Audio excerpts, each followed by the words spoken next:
1669 की बात है, 1669 की। अपने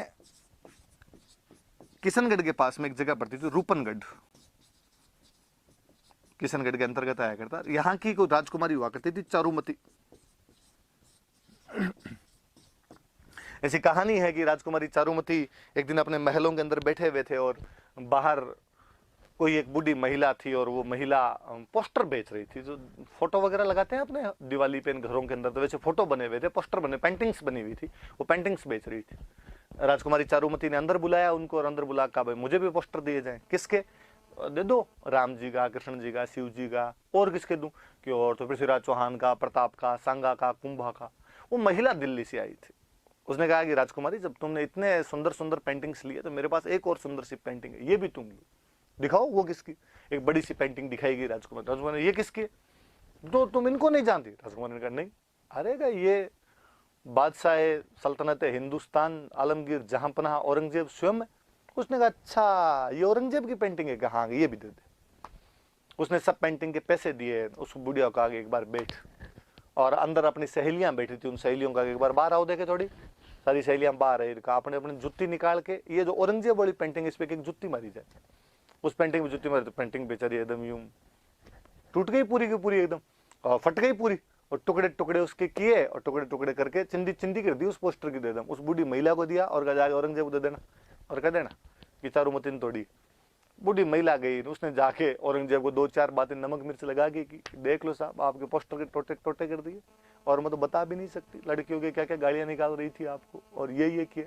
औरंगजेब ने कहा अच्छा मतलब रूपनगढ़ वालों की इतनी औकात कि रूपनगढ़ की राजकुमारी और मेरे पोस्टर को फाड़ दे, मुझे चैलेंज करी। और कहते औरंगजेब ने यहाँ पर मैसेज करवाया। औरंगजेब ने रूपनगढ़ वालों को लैंडलाइन पे फोन किया कि साहब मैं तुम्हारी राजकुमारी से शादी करना चाहता हूँ। रूपनगढ़ वालों की क्या औकात कि औरंगजेब को मना करे। रूपनगढ़ वालों ने कहा साहब आओ उससे 2 दिन पहले मिस कॉल कर देना, थोड़े लड्डू वड्डू बना के तैयार रखेंगे हम तो, और तो क्या ही किया जाए। इधर जब राजकुमारी को पता चला चारुमती को कि मेरे पिता मेरे भाई मेरी शादी औरंगजेब से करने जा रहे थे, उसने मना कर दिया।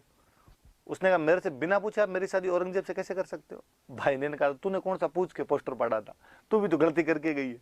उसने कहा कि नहीं मैं शादी नहीं करूंगी, मैं औरंगजेब से शादी नहीं कर सकती, मेरी इच्छा के खिलाफ शादी नहीं कर सकती, और आप भी नहीं कर सकते मेरी।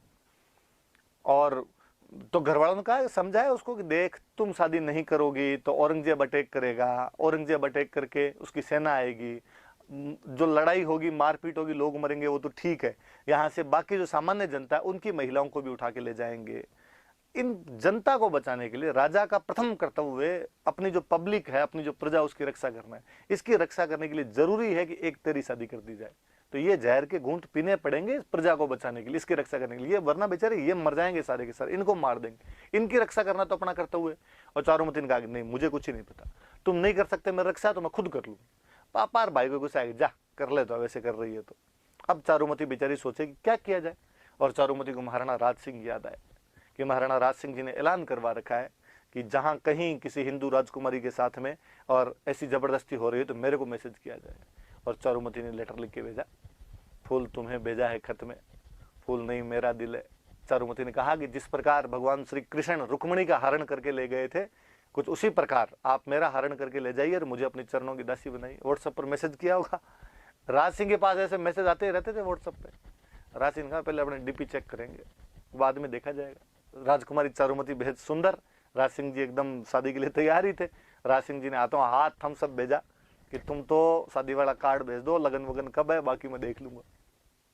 इधर राज सिंह जी ने औरंगजेब को मैसेज किया कि औरंगजेब भैया मैं शादी करूंगा, देख ले तू। अब उससे क्या, उसे थोड़े दिन पहले की एक घटना है। और मेवाड़ में एक जगह और पड़ती है, रूपनगर नाम की एक जगह पड़ती है, वहां की राजकुमारी थी चंचल कुमारी। और चंचल कुमारी से भी औरंगजेब शादी करना चाहता था। कहते राज सिंह जी पहले वहां जाके शादी करके आ गए थे। औरंगजेब ने कहा ये क्या तरीका है, वहां भी तू करके आ गया, यहाँ भी तू करके आ गया, अब एक जगह तूने कर लिया एक जगह मैं करूंगा। यार भाई भाई देख ऐसे मिल बांट के सब।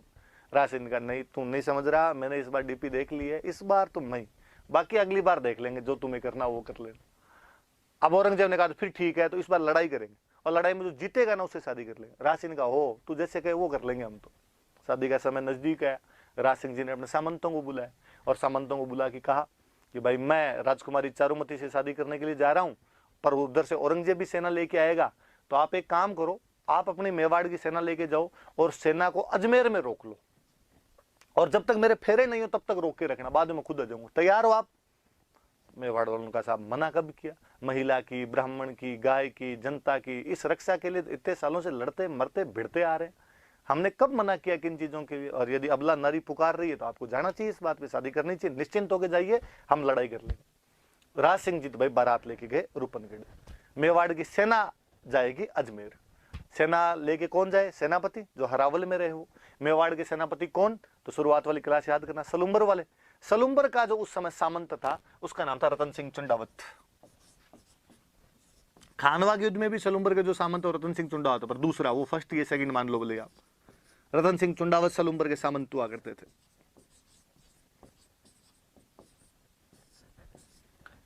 और रतन सिंह चुंडावत के पास में मैसेज किया गया कि रतन सिंह जी, कल आपको सलुम्बर की सेना लेके हरावल के अंदर जाना है, अग्रिम बटालियन के अंदर आपको जाना है, फ्रंट बटालियन में जाके लड़ना है और औरंगजेब से अजमेर में युद्ध करना है, औरंगजेब की सेना को अजमेर में रोकना है, जब तक कि राज सिंह जी रूपनगढ़ के अंदर अपने फेरे नहीं ले ले। कहते हैं रतन सिंह जी के पास ये जब समाचार पहुंचे थे, उसी दिन रतन सिंह जी की खुद की शादी हुई थी। वो अपनी हाड़ी रानी से शादी करके आए थे, सहल कंवर नाम करके हाड़ी रानी थी, उससे शादी करके उसी दिन आए थे। हाड़ा चौहानों की बेटी थी इसलिए वो हाड़ी हो गई, तो हाड़ी रानी बोलते हैं भाई उसको। तो सहल कंवर से शादी करके उसी दिन आए हुए थे, और उसी दिन शाम को पैगाम आया कि सुबह आपको लड़ाई करने के लिए जाना है। ऐसा पैगाम या तो मैंने बॉर्डर मूवी में सुनील शेट्टी के पास में देखा था, या इधर सुना है कि साहब रतन सिंह जी के पास में ऐसा पैगाम है, और रतन सिंह जी ने मना कर दिया कि ना, राज सिंह जी का दिमाग खराब है। मतलब लोगों, खुद की तो शादी होती है, लोगों की शादियां नहीं होती। मेरी शादी नहीं हुई है क्या? मैं कैसे जा सकता हूँ ऐसे? आज शादी हुई है, मुझे आज बुला रहे हैं, और उनका मत नहीं जाऊंगा। पर जो उनकी जो रानी थी, जो सहल कंवर थी, हाड़ी रानी, जब उसने सुना कि भाई मेरे पति ने ऐसे ऐसे युद्ध में जाने के लिए मना कर दिया, तो उसे बड़ी व्यथा हुई। उसे लगा कि नहीं यार, ये तो गलत हो रहा है, और उसने अपने पति को समझाया, रतन सिंह जी को समझाया कि नहीं, ये जो मेवाड़ की हरावल है ये इसलिए आपको मिली है कि चुंडा जी ने राज्य का त्याग कर दिया था, मोकल के पक्ष में अपना संपूर्ण राज्य छोड़ दिया था, इसलिए सलुम्बर वाले चुंडावतों को सेनापति का अधिकार है, सलुम्बर वाले चुंडावतों को हरावल में अमर मिटने का अधिकार है। आप ऐसे त्याग नहीं कर सकते इसका। यदि आप नहीं जाएंगे तो हरावल छीन ली जाएगी। आने वाली पीढ़ी इस बात पे थू थू करेगी कि हमारा एक दादा परदादा युद्ध में नहीं जा पाया था, इसलिए हमसे हरावल छीन ली। प्लीज आपको युद्ध के लिए जाना चाहिए। रतन सिंह ने मना किया, अरे तू नहीं समझती बातों, मैं जानता हूँ, राज सिंह जी की दिल्ली ब्याह करने होते हैं, हम दिल्ली जाते हैं लड़ने के लिए।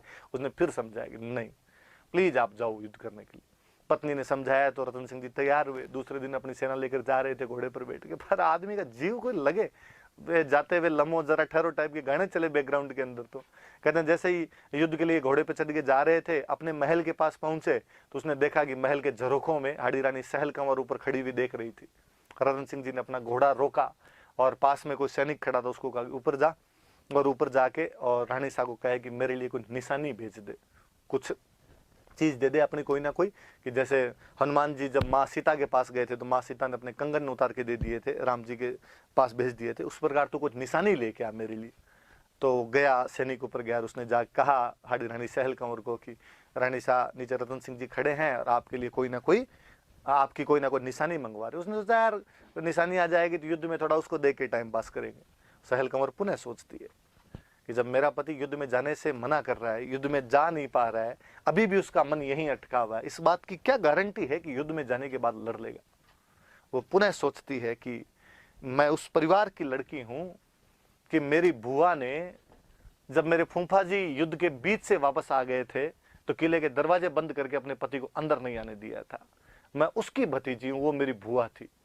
एक तो कहते हैं भाई जोधपुर के महाराजा जसवंत सिंह जब युद्ध के बीच से वापस आ गए थे तो उनकी जो हाड़ी रानी थे जसवंत देव, उन्होंने किले के दरवाजे बंद कर दिए थे। उन्होंने कहा ऐसे बेलखने पति से अच्छा है पति हो ही नहीं। और सहल कंवर सोचती है कि मैं हूं जिस पति युद्ध में जाने से इनकार कर रहा है, धिक्कार है, ऐसी सुंदरता इस खूबसूरती का ही लेके क्या करना है। और सहल कंवर कहते हैं कि जब मेरी वजह से मेरा पति युद्ध में नहीं जा पा रहा है तो मैं जीवन समाप्त कर देना चाहिए मुझे।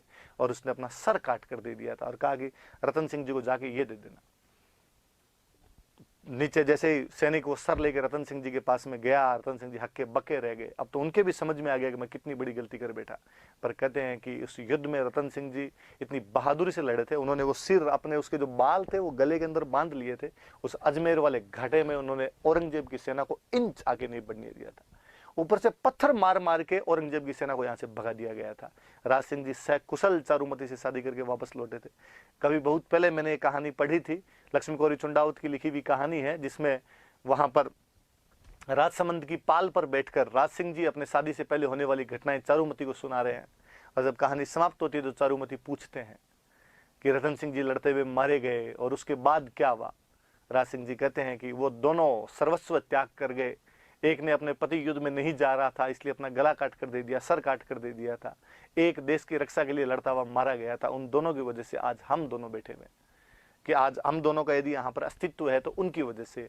आपने वो सुना भी होगा कि चुंडावत मांगी सेनानी, सिर काट दे दियो सतरानी, कि चुंडावत ने सेनानी मतलब निशानी मांगी थी, उस सतरानी ने अपना सर काट कर दे दिया था। आज भी हम उन हाड़ी रानी को बड़े सम्मान के साथ याद करते हैं। आज भी हमारे राजस्थान की महिला पुलिस की जो बटालियन होती है उसका नाम हम हाड़ी रानी बटालियन के नाम से जानते हैं। आज भी वो हाड़ी रानी प्रातस्मरणीय है, हमें एहसास कराती है कि कोई महिला अपने देश के लिए किस हद तक जा सकती है, इवन यहाँ तक कि अपना सर काट कर भी दे सकती है। कि माँ सीता ने तो केवल कंगन दिए थे अपनी निशानी के तौर पर, यहाँ पर तो उसने सलुम्बर के धीस के लिए अपना सर काट कर दे दिया था। राजस्थान के कवियों ने इस बात को बेहद प्रमुखता से उठाया और अपने एक बहुत बेहतरीन कवि हुए मेघराज मुकुल, और मेघराज मुकुल ने इस हाड़ी रानी को सेंटर में रख के एक कविता लिखी, सेनानी। और सेनानी का मतलब अपनी राजस्थानी भाषा में होता है, राजस्थानी भाषा का शब्द सेनानी, हिंदी में आप बोलो तो आपका दो निशानी, निशानी थी। तो ये थोड़ा ध्यान रखना कि